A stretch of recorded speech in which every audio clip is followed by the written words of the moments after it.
뵙게 돼서 반갑습니다. 특히 이 정각원에 드나드시는 불자님들은 참 대단히 자랑스럽고 또 영광일 수 있습니다. 우리 정각 원장님께서 직접 이렇게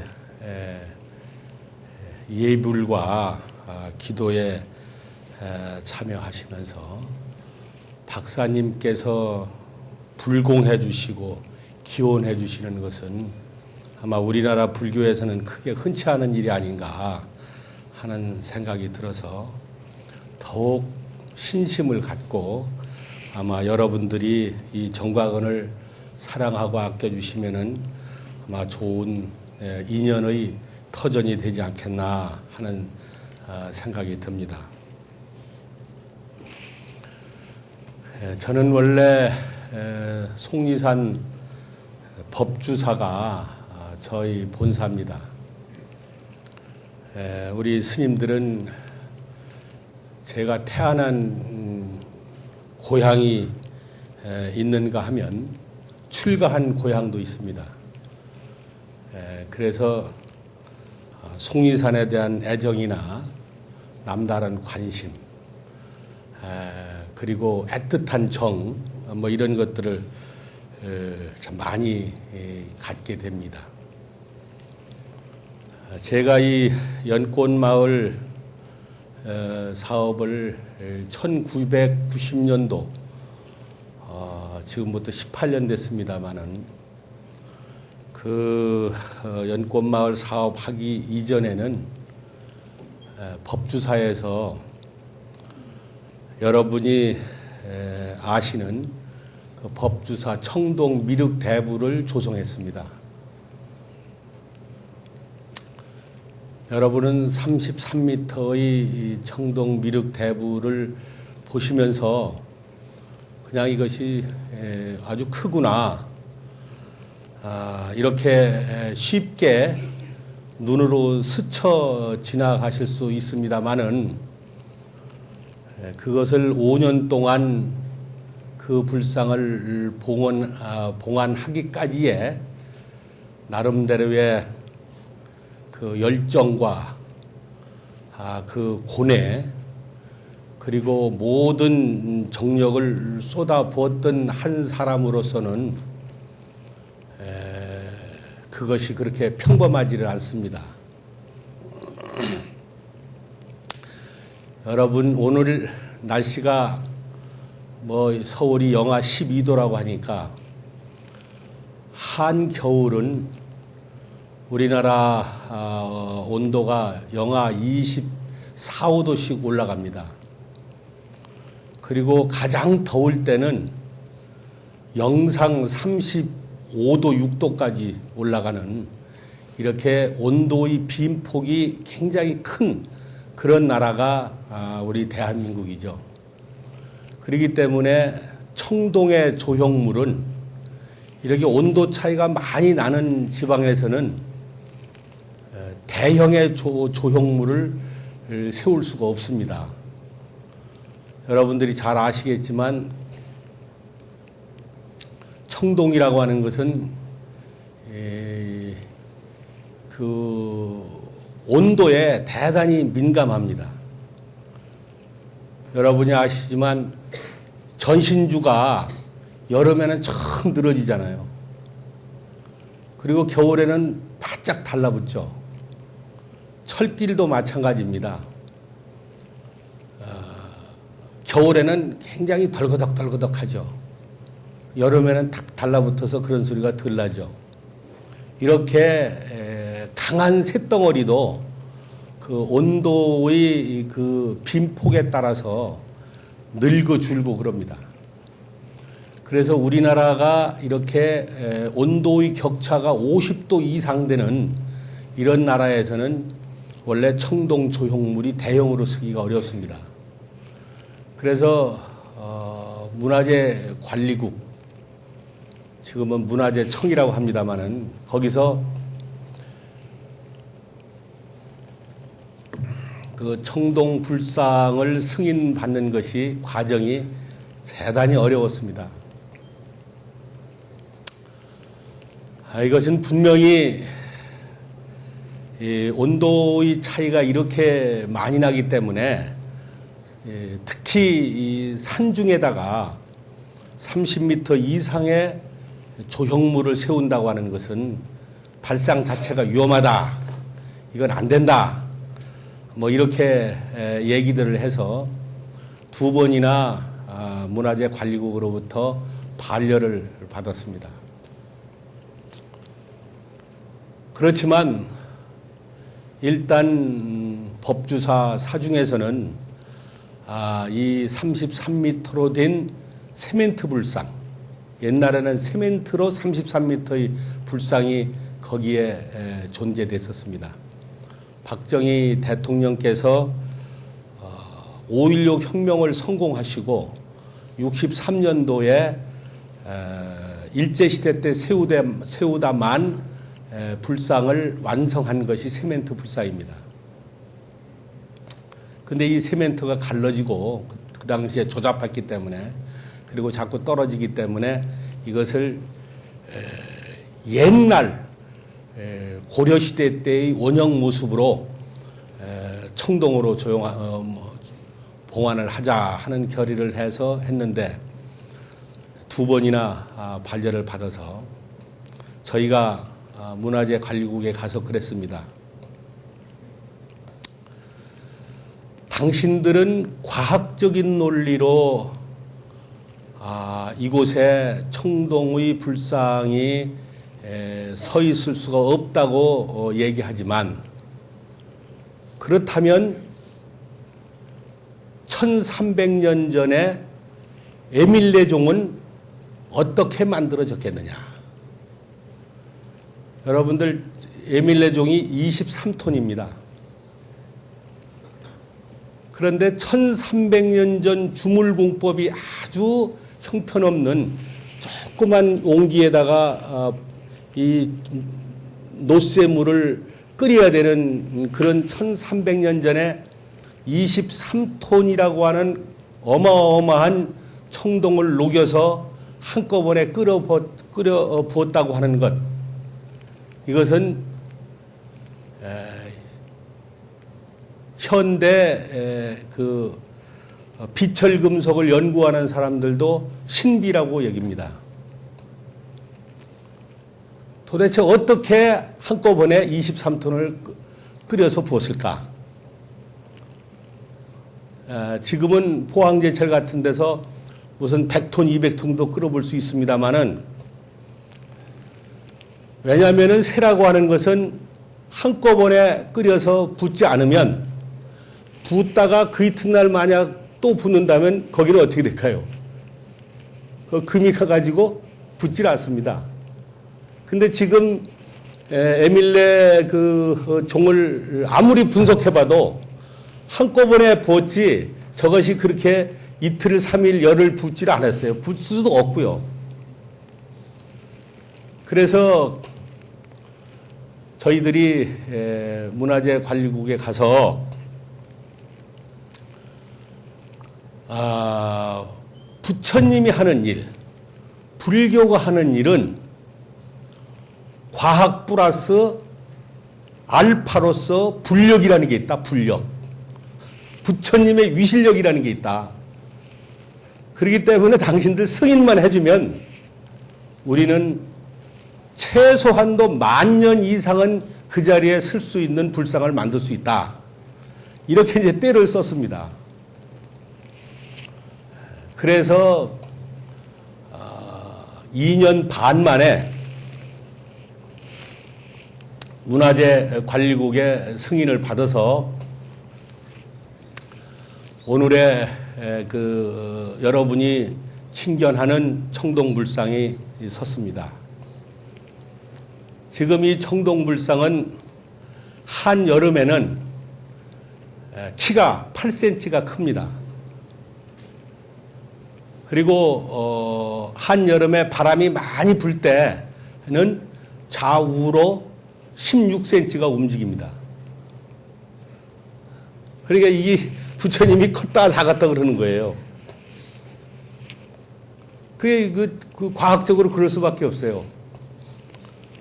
그런데 이렇게 키도 크시고 작아지고 또 옆으로 이렇게 바람이 불면 흔들리는 그 원리 속에 어떻게 그 안에 빔을 잘 만들어서 연결하느냐, 어떻게 해야지만이 이게 떨어지지 않고 그대로 유지되면서 키도 크시고 작아지고 옆으로 왔다 갔다 하게 할 수 있느냐.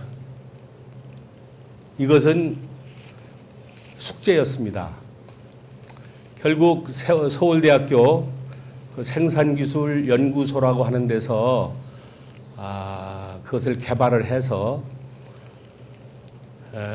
지금 모셔져 있습니다마는 그 불상이 안으로 이렇게 들어가서 약 한 38계단을 올라가면은 이 부처님 가슴에 약 한 2평 반 정도의 이런 온돌방 같은 방이 나옵니다. 거기 그 안에 그 여러분이 잘 아시는 팔상전, 국보 55호죠. 그 팔상전의 모습을 그대로 22분의 1로 줄여서 그 사리함을 만들어서 거기에 모셔놨습니다. 그래서 1년에 한 번씩 그 올라가서 그 사리함에 예배를 드리고 뭐 그렇게 합니다만은, 그러면 어떻게 이것이 이렇게 서서 쓸 수 있을까요? 여러분 한번 생각해 보세요. 거기는 약 100몇십 톤의 철골이 그 꼭대기까지 올라가서 이 네 기둥을 받쳐서 그것이 부처님의 몸체하고 연결돼 가지고 지금 유지되고 있습니다. 근데 부처님 몸에서는 지금 여러분이 보시는 그 청동으로 만든 그런 파이프 라인이 이렇게 지나오고요. 이 철골에서 만든 그 파이프 라인은 철골의 재질로 만든 것이 이렇게 같이 나와가지고 연결되어 있습니다. 그런데 그 연결되어 있는 곳이 브라켓이라고 해서 이런 식으로 고리가 되어 있습니다. 그래서 한쪽은 철골로 되어 있고 한쪽은 청동으로 되어 있습니다. 그래서 이것이 키가 크면 이렇게 올라가고 내려가고 왔다 갔다 좌우로 이렇게 움직이도록 되어 있어서 거기에 보면은 고무 바킹이 만들어져 가지고, 그래서 그 1년에 한 번씩 한 10년에 한 번씩 올라가서 고무 바킹이 달았나 안 달았나 확인만 하는, 그렇게 되면은 지금 현대 과학으로 그 청동 불상은 10만 년은 그대로 유지될 수 있다. 이렇게 지금 이제 증명되고 있습니다. 돌은 풍마우세에 마모됩니다만은 이 청동은 마모가 잘 되지 않습니다. 한번 녹이 슬면은 거의 영구적인 그런, 그래서 1000년, 2000년 된 청동의 조형물은 땅 속에서 발굴되죠. 금하고 청동은. 그래서 이 청동이 훨씬 새보다도 오래 간다. 이렇게 되어 있습니다. 저는 그 불사를 다 마치고 그 점안식이 90년 4월 12일이었습니다. 기억하시는지 모르겠습니다만은 4월 12일 그날 오후에 하늘에서 오색 그 광명이 쫙 부처님 쪽으로 이렇게 비치는 그런 모습을 MBC가 촬영해서 9시 뉴스에 방영을 했습니다. 그 한 3만여 명의 대중이 그 모습을 봤습니다마는 그런 모습이 한 3분 가까이 이렇게 그 하늘에서 그런 장관이 펼쳐졌는데 그 3만여 명이 모인 중에 그 중에서 못 본 분들이 계시더라고요. 참 아주 희한해요. 근데 그날 저는 그 장엄한 하늘에서 펼쳐진 그 멋들어진 그 모습을 보면서 저는 화장실로 쫓아가서 아주 한없이 울었습니다. 앞으로 나는 무슨 일을 해서 또 한 번에 국민들에게, 불자들에게 영광을 되돌려 줄 수 있을까? 지금 이 하늘에서 펼쳐진 장엄한 이 이적의 모습이 국민들한테 보여주는 영광이라고 한다면 나는 어떤 일을 해서 또 많은 불자들에게 희망과 긍지를 심어줄 수 있을까 하는 면에 딱 마음이 꽂히니까 그렇게 답답하더라고요.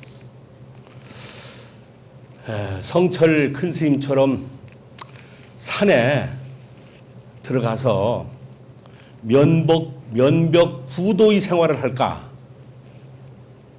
아니면은 다시 애국에 나가서 애국에 사는 불자들하고 오손도손 재밌게 살까? 또 도심지에 포교당을 만들어서 시로애락을 함께 할까? 많은 생각을 했습니다. 결국 그때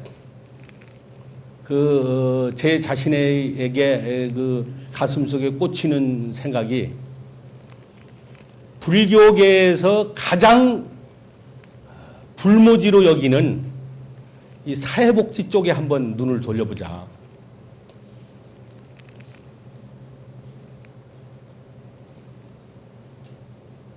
그런 생각을 해서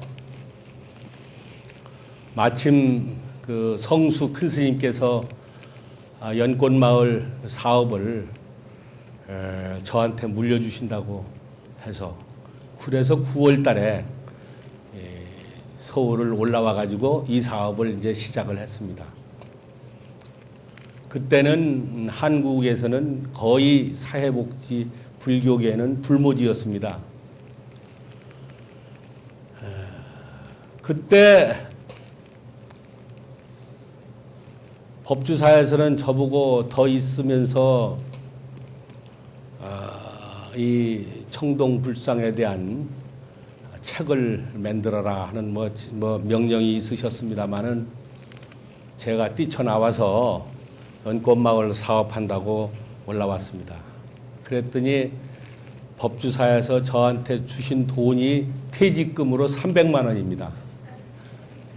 그래서 300만 원이 연꽃마을의 전 재산입니다. 그래서 300만 원을 들고 서울로 올라와서 밤 1시, 2시에 일어나서 아주 많은 눈물도 흘렸습니다. 이 황무지, 허허벌판 내서 던져진 존재인 것처럼 내가 맨몸땡으로 나와 있으면서 과연 내가 꿈꾸는 이 노인복지는 이룰 수 있을까? 매일매일이 고민이었습니다.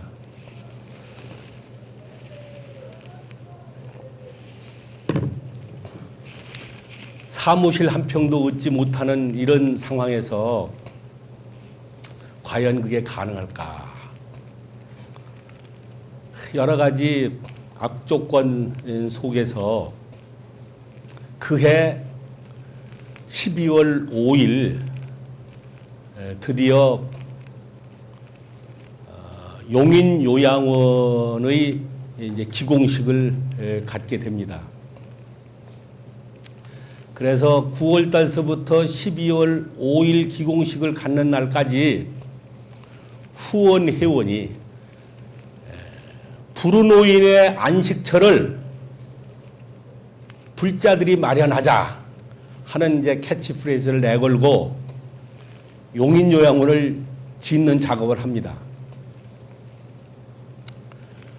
근데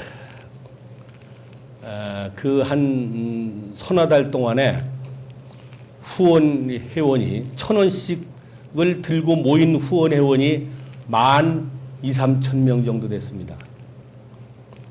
그 12,000~13,000명이 되기까지의 그 과정에서의 그 아픔은 뭐 사실상 이루 말할 수가 없었어요. 그래서 어떻든 그 기공식을 마치고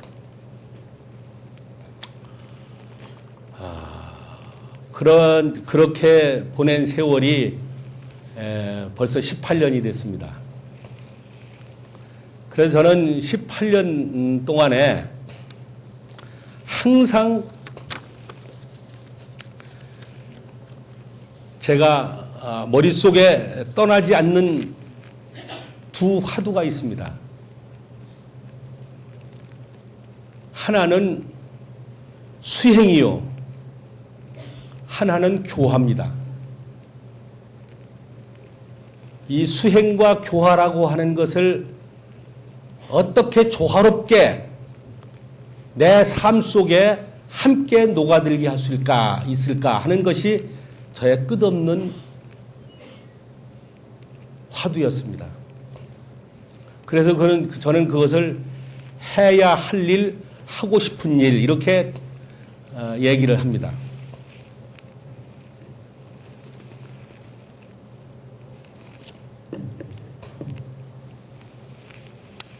저는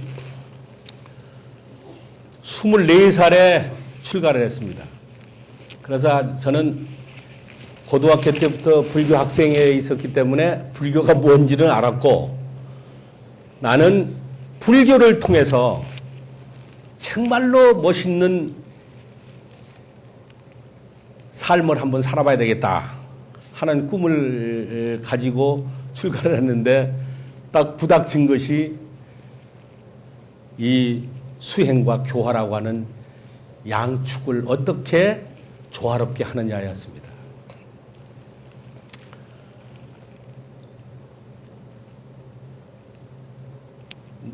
제 눈에 보이는 해야 할 일은 너무나 많았습니다.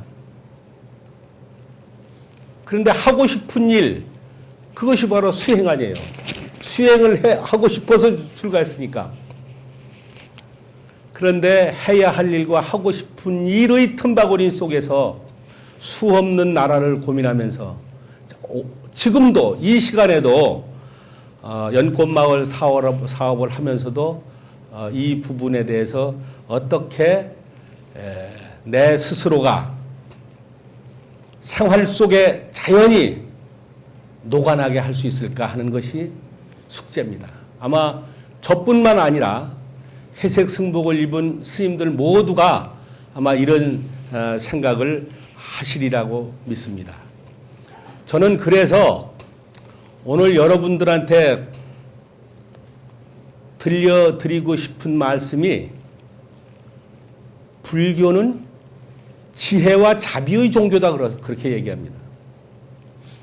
도대체 지혜는 무엇고 자비는 무언가? 일반적으로 기독교는 사랑의 종교요, 또 유교는 어짐의 종교다, 뭐 이렇게 얘기를 합니다마는, 불교는 꼭 거기 두 자를 더 넣어서 지혜와 자비의 종교라고 얘기합니다. 그 이유가 뭘까 하는 것, 이것이 바로 여러분들에게도 불교를 신행하면서 가질 수 있는 마음속의 질문일 것이고, 저도 역시 마찬가지입니다. 지금의 연꽃마을은 그렇게 어렵게 힘들게 눈물 반 콧물 반으로 이루었던 그 초기에 힘들었던 과정이 이제 많이 이제 떨어져 나갔습니다. 지금은 꽤 많은 전국의 시설을 운영하는 그런 연꽃마을이 됐고, 그리고 많은 분들이 연꽃마을 하면은 노인복지 사업을 하는 곳 뭐 이렇게 알려지고 있습니다만은, 제가 수행과 교화라는 측면에서 화두를 가지고 살고 있는 한 항상 저는 처음에 연꽃마을을 출발했던 그 마음을 그대로 버리지 않고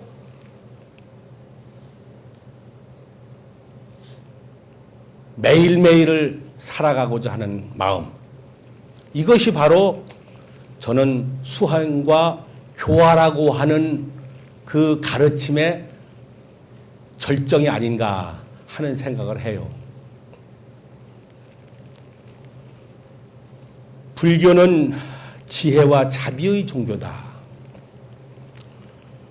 그럼 지혜라는 것은 뭐고, 자비라고 하는 것은 어떤 것이냐? 용어상으로는 지혜는 사물을 올바르게 받아들여서 진리를 판별하는 인식이다. 이렇게 설명할 수 있겠죠. 그리고 우주나 인간의 생명 원리나 그 존재 원리를 터득하는 것이다. 이렇게 문자상으로는 설명할 수 있습니다. 과연 부처님의 깨달음의 지혜란 뭔가? 그리고 그 지혜는 우리의 생활 속에 행주자와 어묵동정하는 이 생활 속에 어떻게 녹아나야 되는가? 법당에서 배운 지혜 다르고 법당 문턱을 넘어서 일상생활 속에서의 지혜가 다르다고 한다면 이것은 부처님의 가르침이 잘못된 것이든지 아니면 여러분이 부처님의 지혜를 잘못 터득한 것이든지 둘 중에 하나일 겁니다. 분명히 부처님의 말씀의 지혜는 여러분 가슴 속에서 용솟음 쳐야 되는 것이며, 그리고 여러분의 생활 희로애락의 모든 생활 속에서 그대로 녹아나야 되는 것, 그것이 바로 부처님의 지혜야 됩니다. 그런데 여러분이 화냈을 때, 그리고 여러분이 궁핍할 때, 여러분이 고통스러울 때, 여러분이 많은 사람한테 당할 때, 그럴 때 지혜가 어떤 모습으로 어떻게 현현돼서 여러분의 가슴 속을 충만하게 할 것인가, 이것이 바로 중요한 거 아니냐. 이것이 생활 속의 불교죠.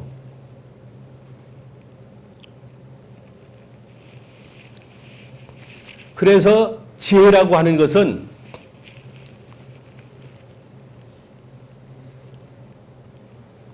자기 자신의 내적인 충만을 꾀하는 것이다.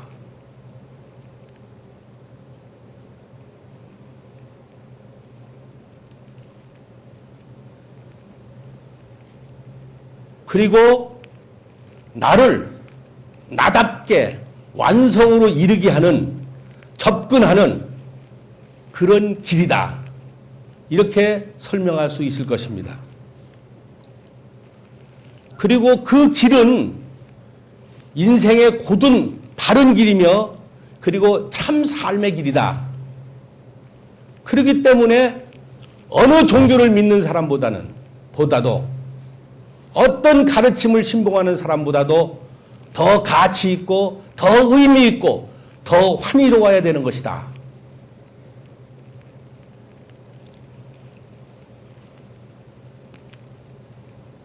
삶 속에서 자연스럽게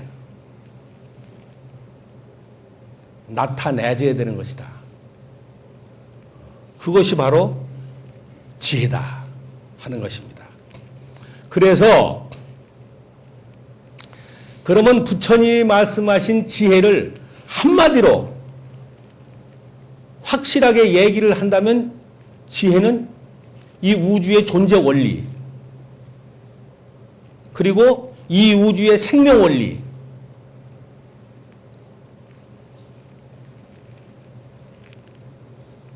그것이 바로 지혜다. 그러면 그것을 우리가 구체적으로 표현하자면은 그것은 만물의 존재 원리는 연기다 하는 것이죠. 연기법이다. 연기는 자연의 섭니다. 우주의 섭니다. 연기는 자연의 순리를 벗어나지 않는 가장 보편 타당성 있는 진리다. 저는 이것이 지혜라고 생각합니다. 저는 이 지혜를 부둥켜 안고 지금까지 살아가고 있으며 앞으로 살아갑니다. 저는 이 지혜라고 하는 이 말씀, 연기라는 말씀을 여러분이 확실하게 가슴 속에 간직할 수 있기만 하면 이 세상은 모두가 감사하고 환희롭고 영광스러운 나날이 됩니다. 근데 우리가 현실에 쪼들려 가지고 그렇게 살지 못하고 매달려 사는 삶이 되다 보니 항상 부처님의 지혜는 법당에만 있고 법당 문턱을 나가면 다 달아나 버리는 이런 결과를 가져오게 되는 것이 우리 일반적인 우리의 모습이죠. 그러면 연기라고 하는 것은 부처님의 말씀 속에서 어떤 것이냐? 이것이 연기가 바로 우주의 원리고 생명의 원리라고 한다면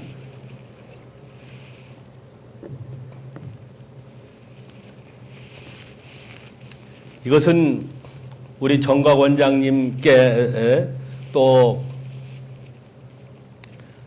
많은 교수님께 여러분들이 다 잘 들으셔서 너무나 다 아시리라고 생각합니다마는 복습하신다고 하는 입장으로 다시 한번 생각해 보시면서 이 연기를 생활 속에 어떻게 접목시킬 것인가, 어떻게 자연스럽게 조화롭게 유지되고 연결되게 할 것인가 하는 부분이 아마 여러분들의 과제가 아닌가 하는 생각이 듭니다. 연기는 경전의 말씀을 설명하면 A를 인연해서 B가 일어나는 것이다. 모든 현상은 무수한 원인과 조건이 서로 관계해서 성립되는 것이다. 이렇게 설명해 있습니다. 그러면 제 조건과 원인이 없어지면 결과도 없어지는 것이다. 이 세상의 만물은 이렇게 협력과 조화의 관계다.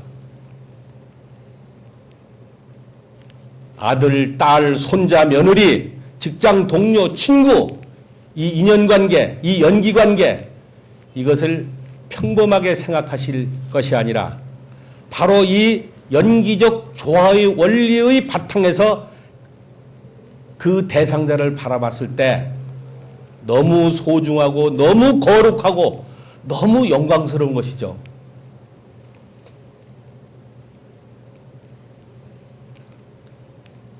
이렇게 모든 현상은 어떤 원인과 조건에 의한 결과물일 뿐이다.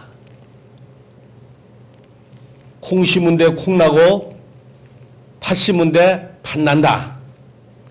내가 뿌린 씨앗은 내가 거둔다. 이것은 여러분들이 아주 상식적으로 많이 들어보신 얘기고 평범하게 우리의 전통적으로 알려진 얘기죠.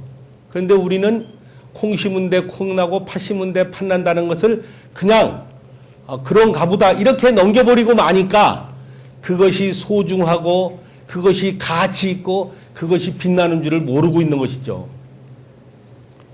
이것을 10번, 100번, 1000번, 10,000번을 얘기해도 이 연기적 조화, 이것은 여러분들이 어떤 원인과 조건에 의한 결과물로서의 오늘의 나, 오늘의 이웃, 오늘의 형제, 오늘의 자매, 오늘의 자녀들이 존재된다고 하는 것을 생각해 볼 때 얼마나 소중한 존재들이냐 하는 것입니다. 바로 부처님께서는 2600년 전에 이 우주의 생명의 원리는 바로 이 연기적 원리라고 하는 것을 깨치신 거예요.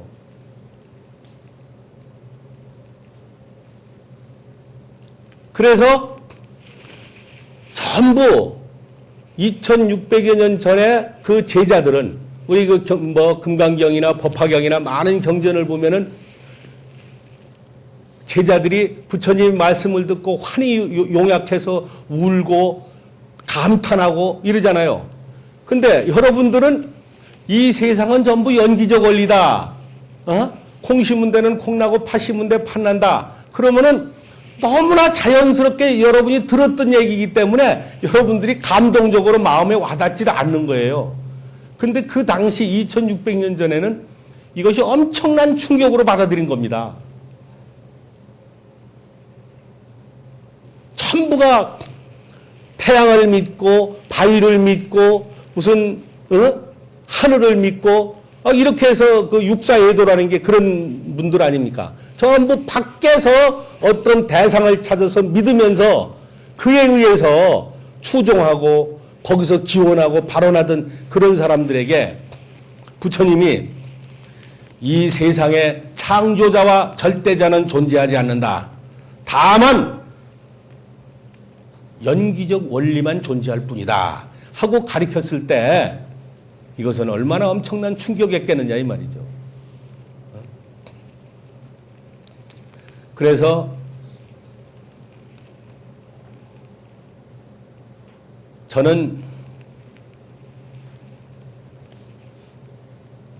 지금 연꽃마을에 드나드는 노인들이 제가 작년에 계산해 보니까 1년에 한 450만 명 정도가 연꽃마을을 이용하고 계세요. 그리고 연꽃마을에서 돌아가시는 분이 한 달에 한 15명 정도 되십니다. 이제 병원이 있다 보니까 많이 돌아가시죠.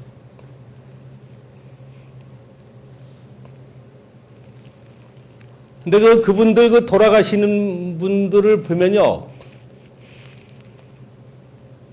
저는 그 속에서 많은 것을 느낍니다. 어느 분은 3년, 4년을 몸져 누워서 아주 참 고생하시다가 돌아가셔요. 그래서 가족들이 오셔가지고 내일 모레는 돌아가실까 보다 해가지고 미국에 있는 자식도 부르고 밖에 나가 있는 자식들 다 부르고 그러던 분이 그 이후에도 한 2년 더 사세요. 이 끈질긴 이 생명력 그리고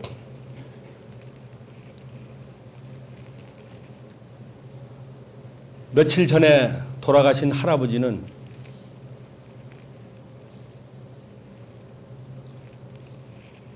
의자에 이렇게 앉으셨다가 목욕 다 하시고 머리 다 깎으시고 의자에 앉으셨다가 의자에서 팍 쓰러지시면서 그냥 돌아가셨어요. 그리고 우리 직원들이 너무 아쉬운 거야, 이 어른한테는.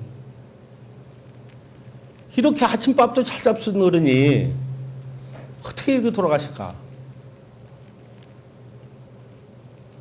이 속에서 그분들의 일생의 삶 속의 연기적 원리는 뭘까? 이분이 이렇게 아름답게 돌아가시는 분, 고통스럽게 돌아가시는 분, 이것은 분명히 그분의 삶 속에 녹아있는 그분의 업력이 바로 이런 식으로 현실적으로 나타나는 것 아닌가 하는 생각이 듭니다.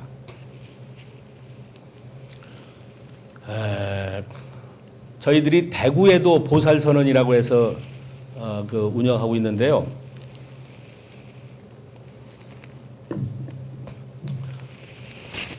어느 할머니께서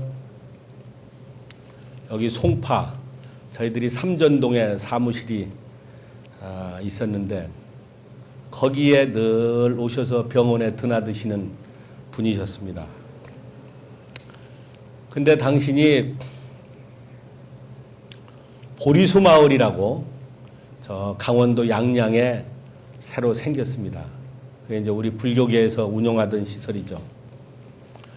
거기 가신다고 뭐 아파트도 정리하시고 모든 것을 정리하시고 거기를 가셨습니다. 근데 양반이 80이 넘으신 분이 늘 봐도 깨끗하게 화장을 하고 계세요. 정말로 고결하게 늙으시는구나 하는 생각을 하셨는데 그분의 과거의 삶은 어떤 삶인지 흑막에 가려져서 모르죠. 그렇게 해서 한 1년 정도 그 보리수 마을에 사시는데 여러분이 잘 아시지만 보리수 마을이 잘못됐습니다. 그래가지고 다른 교단으로 넘어갔습니다. 거기서 도저히 이 어른이 사시지 못하고 강릉의 그 아산병원에 입원하고 계신데 돌아가시는 목소리로 스님 제발 저 죽기 전에 한 번만 와달라고. 그래서 거기를 부랴부랴 그 강릉 아산병원에 갔어요. 근데 아주 뭐 여러 가지 간장, 신장 이런 데 다 나쁘셔가지고 숨을 헐떡거리면서 이제 죽을 날만 기다리시는데 이 어른이 하시는 말씀이 스님, 저는 이렇게 죽으면 너무 억울해서 못 죽어요.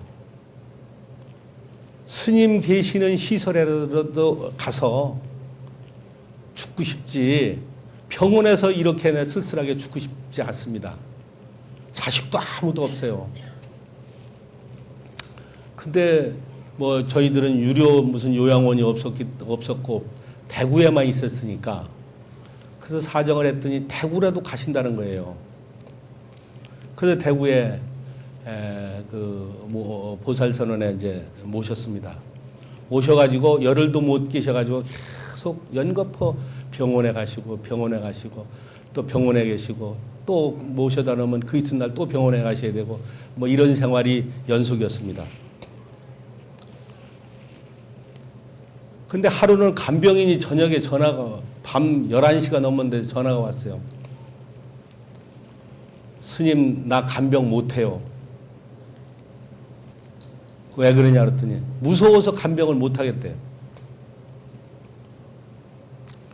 자초지종을 얘기해보라고 그랬더니 자꾸 울기만 하고 못한다고만 해요.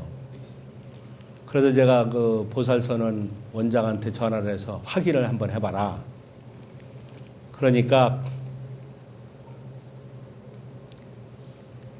간병인하고 대화를 나누는 중에 아주 재미난 것을 발견했어요. 밤 12시만 되면 일어나셔서 부처님 앞에 죄송한데 똥오줌을 싸가지고 화장을 하시는 거야. 밤 12시만 되면. 그분이 밤 12시를 어떻게 아는지 모르겠어. 다 12시만 되면 일어나가지고 화장을 해요. 그러니 일반 사람들이 그걸 봤을 때 그게 어떻게 비춰지겠어요. 그래서 간병인이 도저히 못하겠다. 붙들어 매면은, 붙들어 놓으면은, 그 밤 12시쯤 되면 이제 붙들어 놓으시. 난리가 나니까 붙들어 놓을 수도 없는 거예요. 그래가지고 이 간병인이 또 바뀌고, 또 바뀌고, 또 바뀌고, 그렇게 한 5-6번을 간병인이 바뀌셔서 결국은 돌아가셨습니다. 그분의 일생이 어떤지를 몰라요. 왜 그럴까? 왜 저분이 저런 모습으로 돌아가셔야 될까? 장례날이 됐습니다.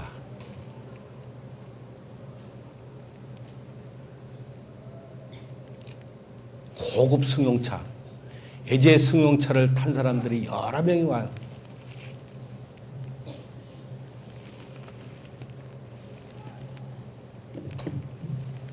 아무 말씀들을 안 하셔, 그분에 대해서.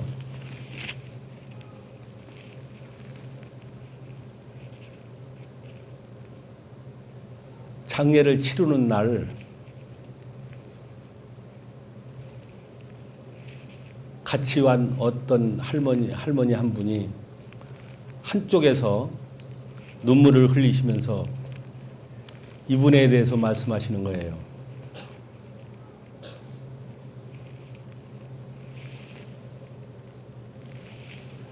이분은 장관의 부인이에요. 첩. 옛날에는 통행금지가 있었잖아요. 그러니까 그 장관이 옛날 이승만 시대 때 그 장관이 밤 12시만 되면 오는 거예요. 그러니까 밤 12시에 매일 오든 안 오든 언제 올지 모르니까 화장하고 있는 거잖아요.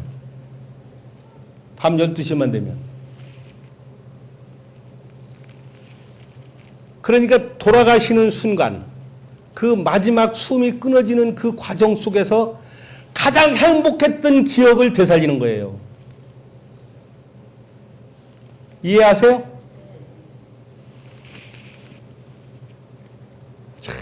이 카르마, 업이라는 게 얼마나 무서운지, 연기라고 하는 것이 얼마나 기가 막힌지. 그 소리를 딱 들으니까 숨이 콱 막혀요. 아, 그렇구나.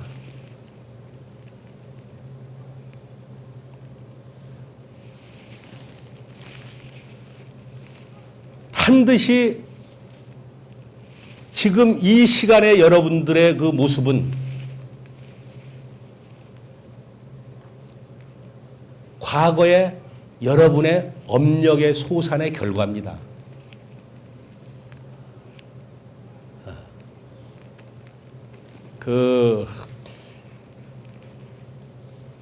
우리 부처님 말씀에 육신이라고 하는 것은 너나 없이 육신이라고, 형체라고 하는 것은 마음의 그림자라고 하셨거든요. 그러니까 이 지금 현재 여러분이 보여지는 여러분의 모습은 여러분의 마음의 그림자입니다. 그것이 찌든 마음이든 환희로운 마음이든 어떤 형태의 마음이든 마음의 모습이에요. 그렇기 때문에 여러분은 지금 현재 보이는 여러분을 책임져야 되는 거예요. 반드시 어떤 원인과 조건에 의한 결과물이 바로 나다. 그리고 내 이웃이다, 내 자식이다, 사랑하는 내 남편이다, 내 아내다. 철저하게 이거 생각하십시오. 이것이 부처님이 2600년 전에 우리한테 제시한 메시지예요. 이것을 너무 단조롭게 생각하고 단순하게 생각하고 계세요. 그러면 연기법은 그러면 누가 만들었나? 누가 만들었어요? 연기법을 누가 만들었어요? 이것은 우주적 원리며 생명의 원리라는데 누가 만든 것이 아니죠. 이걸 경전에 뭐라고 되어 있냐? 이거 뭐 다 여러분들이 공부하신 걸로 알고 있어요. 다 아시는 일이지만 다시 한번 제가 이 연기법의 소중함 그리고 부처님이 말씀하신 지혜란 과연 우리의 생활 속에서 어떻게 용솟음 쳐야 되는가 하는 것을 알려드리기 위해서 말씀을 드리는 거예요. 잡아함경의 연기에 대해서 이렇게 말씀하고 계십니다. 연기법은 내가 만든 것도 아니요 다른 사람이 만든 것도 아니다. 연기법은 열애가 출현하든지 출현하지 않든지 항상 존재한다. 열애는 이 법을 깨달아 해탈을 성취해서 중생을 위해 그 중생의 근기에 따라 분별해서 연설할 뿐이다. 저는 바로 이 말씀이요. 많은 부처님 말씀 속에 저희 중생들에게 정말 멋있는 메시지다 하고 생각합니다. 어떤 사람은 어떤 그 기독교의 교주는 나는 진리요 길이요 생명이로다. 나를 믿는 자는 천당에 갈 것이고 나를 믿지 않는 자는 만대에 이르러 죄를 주리라. 그렇죠. 근데 부처님은 얼마나 겸손해요. 얼마나 훌륭해요. 연기법은 내가 만든 것도 아니고 남이 만든 것도 아니다. 열애가 출현하든지 출현하지 않든지 항상 우주에 충만하여 변만한다. 그래서 우리가 아까 3기 했죠. 3부 거룩한 부처님께 귀합니다는 그 부처님 우주에 충만해 있는 열애는 이 법을 깨달아서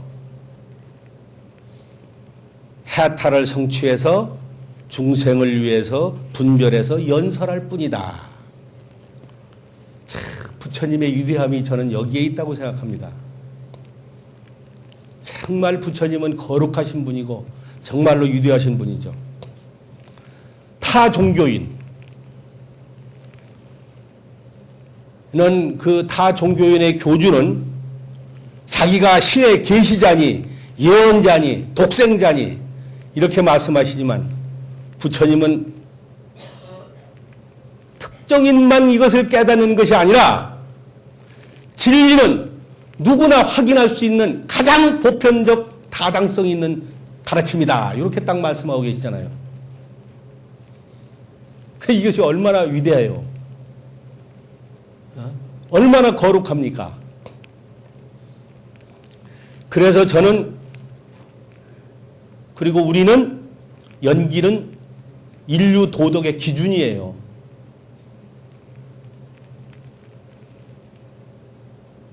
그리고 연기는 불교인의 궁극적 목표입니다. 연기를 깨닫는 것이.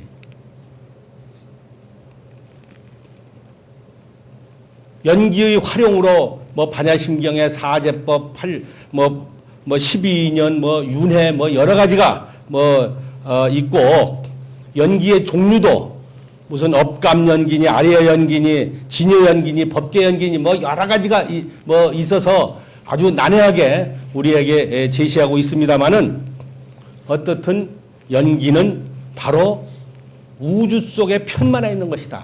지금도 이 땅덩어리 속에 그리고 이 법당 속에 그리고 내 가슴 속에 연기의 원리는 연기법은 충만해 있다. 우리는 그것을 깨닫지 못하고 다만 이렇게 간지로 지식으로 이해할 뿐이다 하는 것이죠. 저는 이 가르침의 말씀만 여러분이 생활 속에 확실하게 간직하시고 계시면 우리 불자들은 정말 자랑스러운 삶을, 그리고 늘 기쁨을, 늘 만족을, 만나는 사람마다 환희로움을 아마 느끼실 수 있으리라 하는 생각이 듭니다. 이것이 바로 이 가르침이 연꽃마을의 오늘을 버팅기게 하는 커다란 힘이었다. 항상 어떤 것을 결정할 때, 그때는 저는 조용히 앉아서 이 부처님의 연기적 원리를 생각합니다. 어떻게 결정하는 것이 바른 것이고, 어떻게 결정하는 것이 삿된 것이고, 어떻게 결정하는 것이 나의 중심적 이기적인 것인가. 그래서 이기적인 것, 삿된 것으로 결정하면 반드시 단추를 잘못 낀 것처럼 언젠가는 문제가 벌어집니다.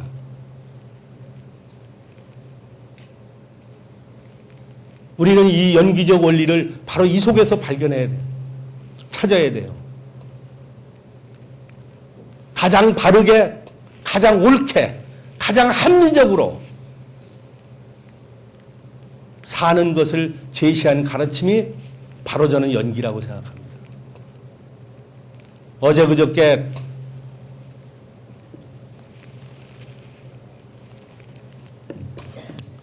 노무현 대통령이 그렇게 큰 소리 치던 형님이 이 추운데 깜빵에 가셨습니다.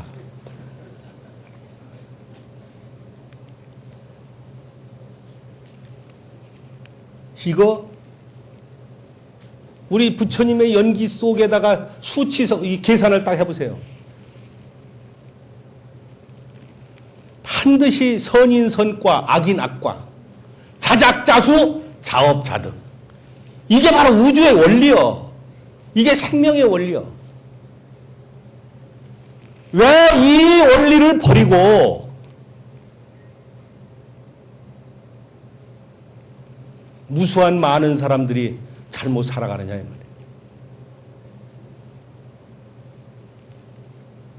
이 가르침이 법당에만 있는 것이 아니에요. 법당에서 자비를 배운다는 사람들이 1000만 무슨 1500만 얘기합니다. 그리고 교회에서 사랑을 배운다는 사람이 1000만이 넘는다고 합니다. 그런데 법당의 자비가, 교회의 사랑이 왜 밖에 가서 넘쳐나지 못하고 법당 문턱, 교회 문턱만 넘으면 우리가 이렇게 사악해지고 이렇게 삭막해지고 이렇게 아픔의 연속일까요? 분명히 우리 불자들이 바로 이 연기적 원리, 이 연기법을 터득하고 이해하는데 부족해서 나타난 결과다.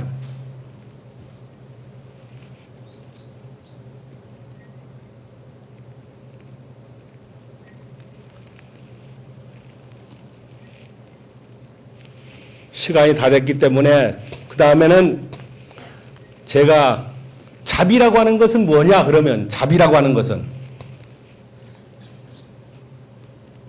자비는 쉽게 그냥 타인에 대한 배려다.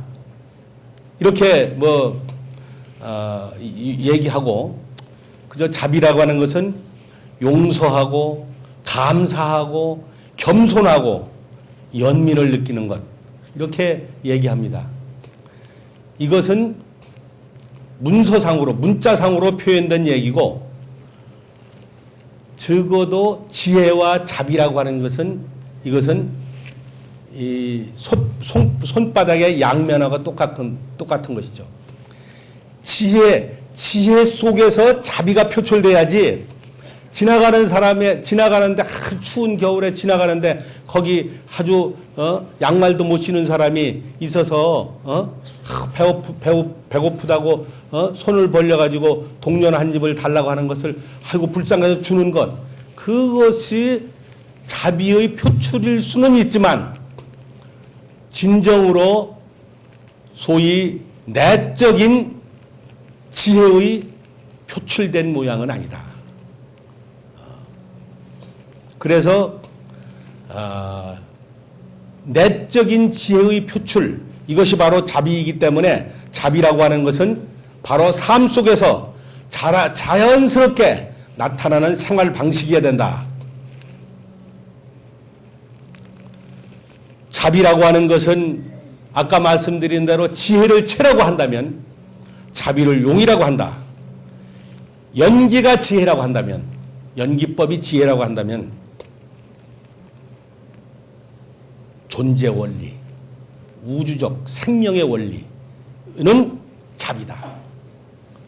그러니까 지혜와 자비는 반드시 함께 하는 것이다.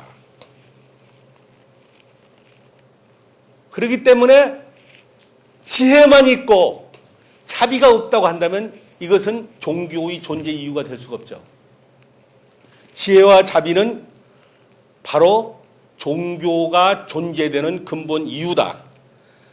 자비는 모든 중생에게 기쁨을 주고 괴로움을 없애는 것이라고 한다면 자비가 충만하다는 얘기는 바로 이 존재 원리대로 작용하는 것이다. 그것이 이제 바로 자비다. 그러니까 이 우주는 이 연기법이 존재되는 이 존재 자체의 원리가 자비로 충만된 삶의 모습이다 이 말이죠.